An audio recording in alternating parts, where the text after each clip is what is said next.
कि बाकी सभी तूफान से बचने के लिए यहाँ से कल रात निकल गए होंगे। वह जैसे तैसे हैब तक पहुँचता है और अपने अंदर से उस वायर को बाहर निकालता है। उसे पता था कि वो यहाँ मारा जाएगा क्योंकि उसके पास पर्याप्त मात्रा में खाना और पानी नहीं है और न ही नासा से संपर्क करने का कोई तरीका। मगर वो यहाँ मरना नहीं चाहता था, इसलिए उसने कुछ ऐसा सोचा जो पहले कभी किसी ने नहीं किया। मार्क ने एक सर्वाइवल प्लान बनाया जिसमें उसने सोचा कि वो नासा के एरिस 4 मिशन का इंतजार करेगा और जब वो मार्स पर आएगा तब मार्क उनके साथ ही वापस चला जाएगा। लेकिन एरिस 4 मिशन को लॉन्च होने में अभी कुछ साल बाकी थे और इतने वक्त तक जिंदा रहने के लिए मार्क ने मंगल पर खेती करने का फैसला किया। उसके पास कुछ आलू होते हैं और वो वहाँ आलू उगाने का फैसला करता है। इसके लिए वो मार्स की मिट्टी को हैब में लाता है और क्योंकि मार्क एक बॉटनिस्ट होता है तो उसे पता है कि खेती करने के लिए किन किन चीजों की जरूरत होती है, इसलिए वो सबसे पहले आलू बोता है। लेकिन उसे मिट्टी को उपजाऊ बनाने के लिए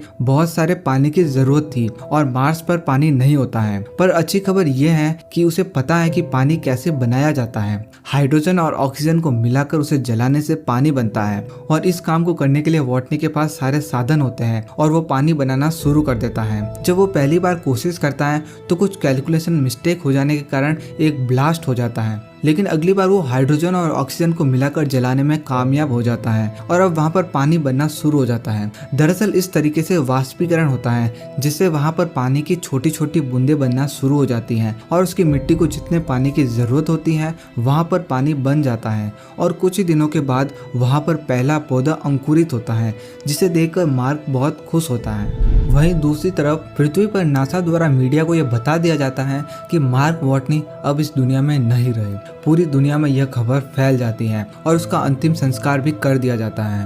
पर अगले दिन जब नासा की ऑपरेटर सैटेलाइट से मार्स के फोटोज देख रही होती है तो वो देखती है कि वहाँ पर उनके जो इक्विपमेंट थे वो एक जगह से दूसरी जगह पर शिफ्ट किए गए हैं। वह तुरंत मार्स प्रोग्राम के हेड विंसेंट कपूर को बुलाती हैं और बताती हैं कि सोलर पैनल्स को साफ किया गया है, साथ ही रोवर को उसकी जगह से हटाया गया है। यह सुनकर उसे यकीन हो जाता है कि मार्क अभी भी जिंदा है। वो ये बात नासा के डायरेक्टर टेडी सैंडर्स को भी बताता है। वे सभी ये फैसला करते हैं कि इस खबर को मीडिया को बता देंगे, लेकिन हर्मीस में पृथ्वी पर आ रहे बाकी क्रू को इसकी जानकारी नहीं दी जाएगी ताकि उन्हें दुख ना हो और वे इस गिल्ट में ना रहे कि उन्होंने मार्क को मंगल पर मरने के लिए अकेला छोड़ दिया।